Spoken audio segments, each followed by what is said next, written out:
William Floyd Collins, July 20, 1887 c. February 13, 1925, was an American cave explorer who became trapped and died in what became Mammoth Cave National Park. The incident earned major media attention during the efforts to rescue him. During the early 20th century, in an era known as the Kentucky Cave Wars, spelunkers and property owners entered into bitter competition to utilize the bounty of caves for commercial profit from tourists, who paid to see the caves. In 1917 and 1918, Collins discovered and commercialized Great Crystal Cave in the Flint Ridge Cave system, but the cave was remote and visitors were few. Collins had an ambition to find another cave he could open to the public closer to the main roads, and agreed with a neighbor to open up Sand Cave, a small cave on the neighbor's property. On January 30, 1925, while working to enlarge the small passage in Sand Cave, Collins became trapped in a narrow crawlway 55 feet 17 meters below ground.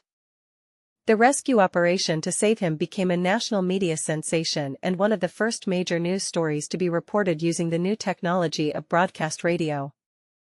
After 4 days, during which rescuers were able to bring water and food to Collins, a rock collapse in the cave closed the entrance passageway, stranding him inside, except for voice contact, for another 10 days.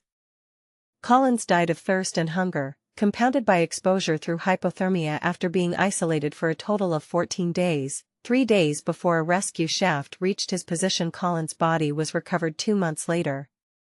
Although Collins was unknown publicly for most of his lifetime, the fame he gained from the rescue efforts and his death resulted in him being memorialized on his tombstone as the greatest cave explorer ever known.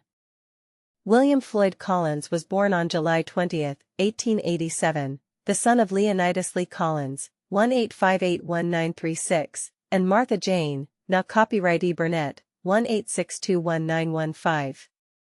The Collins family had already suffered hardship prior to Floyd's death in 1925. As his mother, Martha, died from tuberculosis in 1915, and his older brother James Collins had died in 1922 from typhoid fever. Floyd's siblings included Homer Collins, 1902169, Nellie Collins, 1900170, Marshall, 1897191, Anna, and Andy Collins. After the death of his mother, Floyd's father remarried to Cyrilda Jane Miss Jane, now copyright E. Tapscott, who was the widow of a caver who died in 1915. Miss Jane died in 1926, just a year after Floyd, after which Lee married for a third time. Floyd Collins was born on the Collins family farm, located approximately 4 miles 64 kilometers east of Mammoth Cave near the Green River in Kentucky. Collins began entering caves by himself at the age of 6 in search of Native American artifacts to sell to tourists at the Mammoth Cave Hotel in 1910. He discovered his first cave, Donkey's Cave, on the Collins farm. In 1912, Edmund Turner, a geologist, hired Collins to show him the caves of the region. Consequently, Turner and Collins assisted with the discovery of Dossie's Dome Cave in 1912 and Great Onyx Cave in 1915. In September 1917, while climbing up a bluff on the family farm, Collins noticed cool air coming from a hole in the ground. Upon widening the hole, he was able to drop down into a cavity that was part of a passage blocked by breakdown. In December 1917, after further excavation of the breakdown, Collins discovered the sinkhole entrance to what he would later name Great Crystal Cave. His father deeded Collins a half interest in the cave, and they immediately decided to commercialize it. After tremendous preparation by the entire family, the transformed show cave was opened to tourists in April 1918. However, the cave attracted a low number of tourists due to its remote location. Collins hoped to find either another entrance to the Mammoth Cave or an unknown cave along the road to Mammoth Cave to draw more visitors and reap greater profits. He agreed with 3 farmers who owned land closer to the main highway. If he found a cave, they would form a business partnership and share in the responsibilities of operating the ensuing tourist attraction. Working alone, Collins explored and expanded a hole within 3 weeks that would later be called Sand Cave by the news media. Collins explored several narrow passageways, including one which was reportedly no larger than 9 inches tall, and reported finding a large grotto chamber. The discovery was not corroborated by anyone else, but Collins worked several hours a day, for weeks on end, to create a more accessible entrance for tourists. On January 30, 1925, after several hours of work, his gas lamp began to dim. He attempted to leave the passage quickly, before losing all light to the chamber, but became trapped in a small passage on his way out.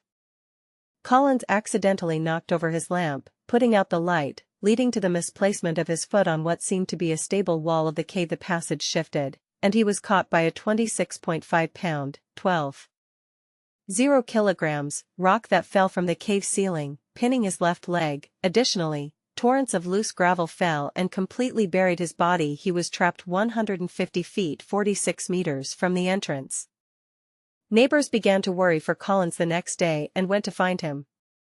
Though none of them were brave enough to take on the smaller passages it took to reach Collins, they were able to get close enough to communicate with him and learned he was trapped. His younger brother Homer was soon phoned and made his way to the scene, and he was the only person able to make it through the small passages to get to Floyd before reporter Skeets Miller, Lieutenant Robert Burden of the Louisville Fire Department, and family friend Johnny Gerald crossed the boundary in the coming days. Homer brought Floyd food and liquids to retain his energy, and many ideas were thought up by locals and tourists alike as techniques to get Floyd out of the cave. On February 2, 1925, a plan was devised to hoist Collins from the cave using a harness, rope, and the strength of multiple men. This attempt failed, and it injured Collins, pulling his torso directly upwards and against the ceiling of rock above him.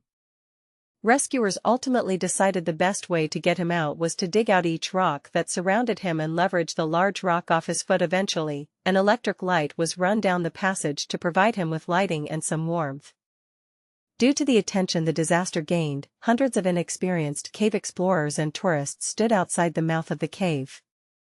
The cool winter air caused them to light campfires that disrupted the natural ice within Sand Cave, causing it to melt and create puddles of cool water, one of which Collins himself lay in. On February 4, the cave passage collapsed in two places due to the ice melting. Attempts were made to dig the passages that led to Collins's back out, but rescue leaders, led by Henry St. George Tucker Carmichael, determined the cave impassable and too dangerous, which brought the decision to dig a shaft straight down to reach the chamber behind Collins. Collins survived for more than a week while rescue efforts were organized. The cave drew air inward, meaning no mechanical equipment could be used to dig into the cave, as it was feared that the fumes would suffocate Collins in the process. A 55-foot, 17 shaft would have to be dug downwards with nothing but pickaxes and shovels. It was estimated that the team of 75 volunteer workers would be able to dig this shaft within 30 hours, at a rate of 2 feet (0.61 meters) per hour.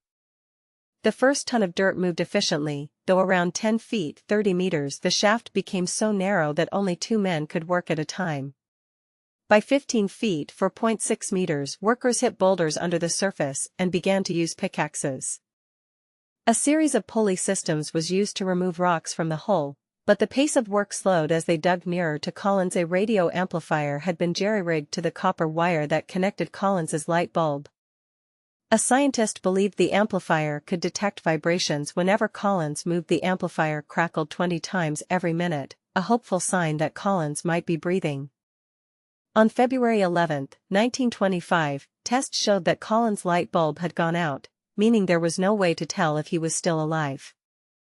The 55-foot, 17 shaft and subsequent lateral tunnel intersected the cave just above Collins, but when he was finally reached on Monday, February 16, by miner Ed Brenner, he was cold and apparently dead. Having been appointed as members of a coroner's jury, Floyd's friend Johnny Gerald and a few other of his acquaintances were allowed to go into the lateral tunnel and positively identify the body. Dr. William Hazlitt and Captain C.E. Francis, a National Guard medical officer, were then unsuccessful in an attempt to reach the body, but Brenner went in front of them to the body and was able to follow their examination instructions for the official death declaration to be made. It was estimated that Collins had been dead for 3 to 5 days, with February 13 being the most likely date of death. Newspaper reporter William Burke Skeets Miller from the Courier-Journal in Louisville reported on the rescue efforts from the scene. Miller, of small stature, was able to remove a lot of earth from around Collins. He also interviewed Collins in the cave, receiving a Pulitzer Prize for his coverage and playing a part in Collins' attempted rescue. Miller's reports were distributed by telegraph and were printed by newspapers across the country and abroad, and the rescue attempts were followed by regular news bulletins on the new medium of broadcast radio, the first broadcast radio station KDKA having been established in 1920.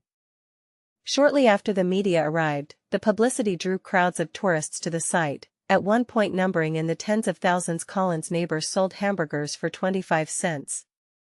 Other vendors set up stands to sell food and souvenirs, creating a circus-like atmosphere. The Sand Cave rescue attempt grew to become the third biggest media event between the world wars. The biggest media events of that time both involved Charles Lindbergh, the transatlantic flight, and his son's kidnapping, and Lindbergh had a minor role in the Sand Cave rescue, too, having been hired to fly photographic negatives from the scene for a newspaper. Since the nearest telegraph station was in Cave City, some miles from the cave, two amateur radio operators with the call signs 9BRK and 9CHG provided the link to pass messages to the authorities and the press. With Collins's body remaining in the cave, funeral services were held on the surface. Homer Collins was not pleased with Sand Cave as his brother's grave, and 2 months later, he and some friends reopened the shaft. They dug a new tunnel to the opposite side of the cave passage and recovered Floyd Collins' remains on April 23, 1925. The body was taken that day to Cave City for embalming at J.T. Gerald's and Brothers Funeral Home. Following a 2-day visitation at the funeral home, on April 26, 1925, his body was transported to the Collins family farm and buried on the hillside over Great Crystal Cave, which Lee Collins renamed Floyd Collins Crystal Cave. In 1927, Lee Collins sold the homestead and cave to Dr. Harry Thomas, dentist and owner of Mammoth Onyx Cave and Hidden River Cave. The new owner placed Collins' body in a glass-topped coffin and exhibited it in Crystal Cave for many years.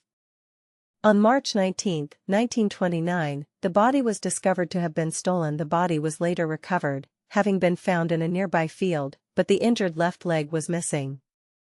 After this desecration, the remains were kept in a secluded portion of Crystal Cave in a chained casket. In 1961, Crystal Cave was purchased by Mammoth Cave National Park and closed to the public. The Collins family had objected to Collins' body being displayed in the cave and, at their request, the National Park Service reinterred him at Mammoth Cave Baptist Church Cemetery, Mammoth Cave, Kentucky in 1989. It took a team of 15 men 3 days to remove the casket and tombstone from the cave. The 1951 film Ace in the Hole, starring Kirk Douglas and co-written and directed by Billy Wilder, was inspired by Collins' story. Author Sharon McCrum wrote about this event in the 2010 novel The Devil Amongst the Lawyers. Collins' life and death inspired the musical Floyd Collins by Adam Guettel and Tina Landau, as well as one film documentary, several books, a museum and many short songs. In 2006, actor Billy Bob Thornton optioned the film rights to Trapped. The story of Floyd Collins and a screenplay was adapted by Thornton's writing partner, Tom Epperson. However, Thornton's option expired, and the film rights were acquired by producer Peter R.J. DeYell in 2011. Fiddlin' John Carson and Vernon Dalhart recorded The Death of Floyd Collins in 1925. American rock band Black Stone Cherry features a song titled The Ghost of Floyd Collins on their album Folklore and Superstition.